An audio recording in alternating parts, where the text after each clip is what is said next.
Welcome back to another episode of the Bear Trap on the Boomer Bust channel, a Bears podcast by a Bears fan. I'm your host, Terry, and today we talk about Chase Daniels. He is set to start again, but before I get into that, I got a really random shout out, but I have to give a shout out to NFL.com and all the team websites. This year, I believe it was this year, they uniformed all the websites into where it models kind of NFL.com. And so all the depth charts, the whole layout is pretty much the same across every website.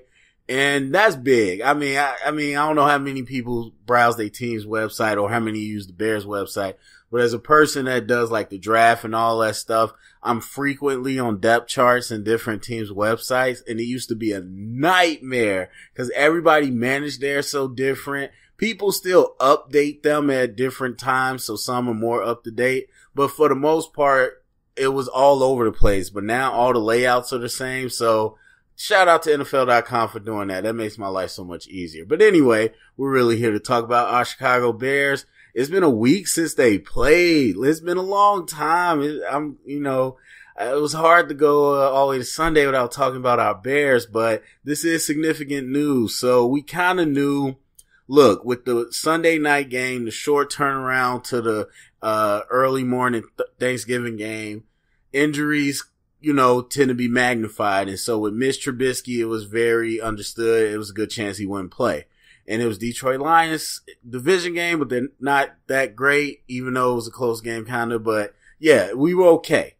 This, however, week 2. And so technically, even though we had a short week, we had a longer rest week this week, and Trubisky's still not playing. So there's the Chase Daniels side of this story, and there's the Mitch Trubisky side of this story. So first with Chase Daniels, what are my thoughts? I think my thoughts are pretty similar to what they were last week. I'm confident with Chase Daniels going there to do what he has to do. I wasn't too rattled about him doing that last week. And then after that game, I'm even more confident where I said in my recap that I didn't see a lot of difference. I mean, of course, there's the athletic factor, and I think there's the real running back vision factor too with Trubisky. But other than that, I didn't see a whole big difference. And I definitely think Trubisky's arm's probably a little more liver than Chase Daniels. But Chase has velocity, and I said in my recap that's the biggest thing. He might not be wanging it down the field, but he can get the ball there on time. It's backup quarterbacks that usually have those arms that aren't live. And so when you mix a weaker arm with a slower processor, you get interceptions. But with Chase Daniels, I saw good velocity, so I wasn't too upset. 230 yards, 2 touchdowns. I think he's gamer. He's ready to go. I'm not worried about it. As far as the context, though, it's not just on him. The context. We got the New York Giants. Not a good team. In my predictions before the season, I said I'd take the Bears because I don't trust Eli.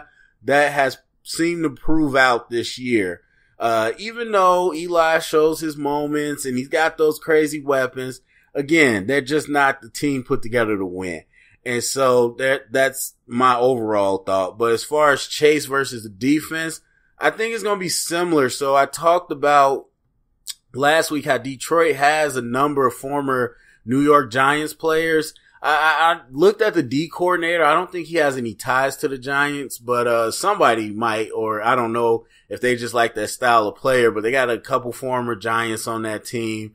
And so I wouldn't say it's the same caliber of talent, but I just feel like there's going to be a similar feel to that defensive style.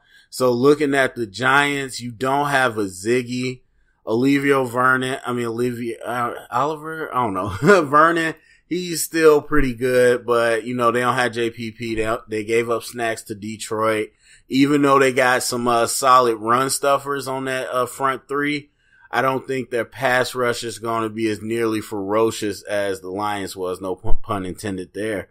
And as far as their secondary, if you're matching up Detroit's secondary with New York's, it's tough. I probably take New York in a slight favor, but it's tough because Janoris Jenkins is good, but Darius Slay is better than him.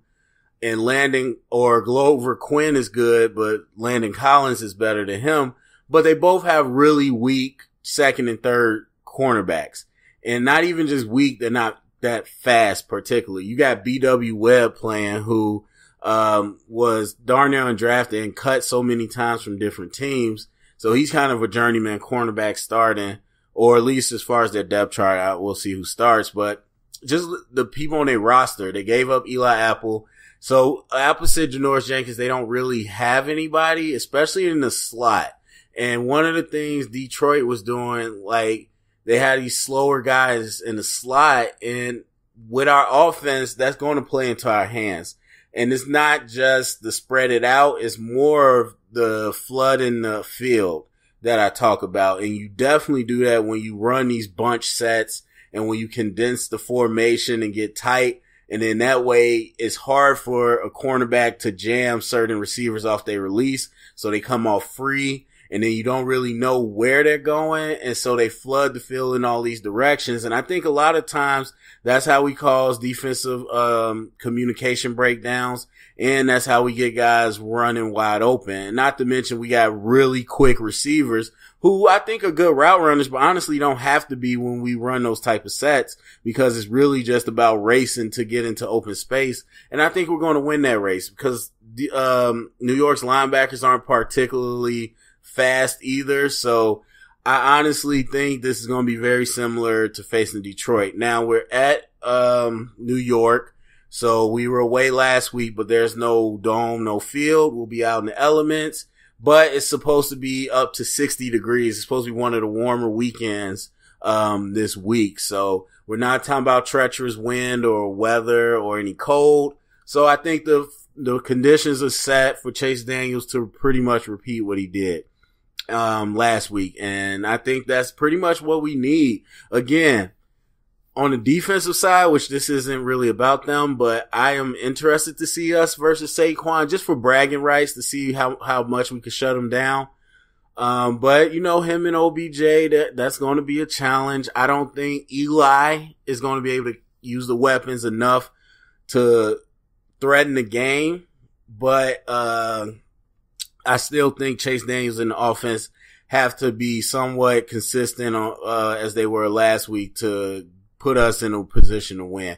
And make no mistake, some Bears fans, we need this win. Thanks to the Green Bay Packers, the Vikings are still on our heels as far as the division.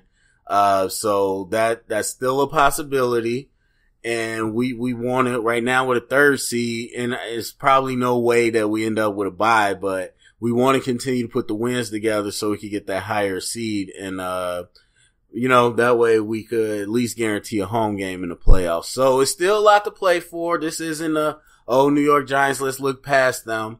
I think if, it was a close call, they still would have put Trubisky in because this isn't a throwaway game. So that brings us to the Trubisky side. It might be something serious. I mean, we know it's a shoulder. We know he still played the rest of the game. We know the short week last week, but again, this week is a longer week and he still didn't play. I think some people are going to disagree with me with this, but I don't think it's it's the New York Giants, let's sit Trubisky. It's not a long game. People don't do that. Like, teams unevenly do that for the playoffs in week 17 and week 16. So why would you do it right now this early in the season? Like, I 100% will tell you, I don't think the Bears are playing the long game. I really think it's serious enough to where, he's not able to go. And so that brings up the question about Trubisky's long-term health. Of course, I can't really tell you anything. Nobody really knows. That's speculation at this point. What I do think is that if it was, playoff threatening, we would have heard something. So I don't think it's that. I do think, he just needs more time to recover. So, something to keep our eye out on though. But you already know some fans are like, okay, Chase doing good. Let's just go with Chase. I like him better than Trubisky. I still think Trubisky should be our guy. If anything, because he's going to be our guy, going forward into the few years. So hopefully he comes back as soon as possible. But as far as this news, I'm not really backing off my prediction. I think we still got this game and we'll be able to handle it. So go to the comment section. Let me know what you think about Chase Daniels getting a start again. Thumbs up, subscribe, share it around, get the convo started. And remember, stay up and bear down.